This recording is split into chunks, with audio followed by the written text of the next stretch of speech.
Hi, Gravity here. And I've been helping answer this question, how do I help my child or the students I serve develop a love of reading? And I've talked about how it's important for us to be models where we show that we are readers too, how it's important to create spaces for talk and community around books.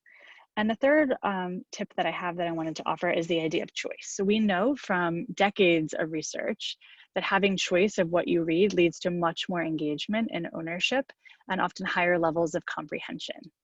So here are three ways, there are many more than this, but three ways that we can help students make those choices.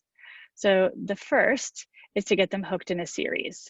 So we know that when you fall in love with or become friends with characters or a setting or a time period or an author, then you're often looking for what's the next book in that series. So for students who need a little help making choices, you might introduce a few series. You might even read aloud or read with them the first book in a series, and then notice how they can't wait to devour the rest. And sometimes they're sort of asking for more and more even when the series is done. I know I'm that reader myself.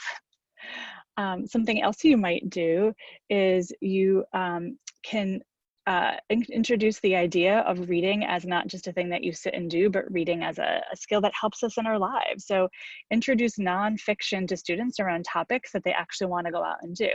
Maybe those are nature guides to places where you're going to go hiking. Maybe you're daydreaming about a garden in your yard that you want to get going next year, or maybe sometime recently, and you're going to read some gardening books together. Maybe you're thinking about redesigning the bedroom that your child is in, and you're going to get some books on interior design. So, sometimes just the idea that reading immediately can help me do something in my life is a way to hook students in. So thinking about nonfiction in very functional ways. And then a third one is to think about joining a club. One of the things that I'm grateful for is how many children's book authors have formed clubs. So we're a member of the Pete the Cat Club in our house because I have a son who loves James Dean and Pete the Cat. And while we don't tune in, all the days that he has the club, it does get my son wanting to read a little more to see what's going to happen because he's a part of this community. So many, many authors, think about an author that your child loves or you think they love, have clubs. So we also go to the Mac Barnett Club. We also go to Mo Willems clubs, and there's many more out there. So that might be a way for your child to feel like they're connected to something bigger than just them on their own reading a book.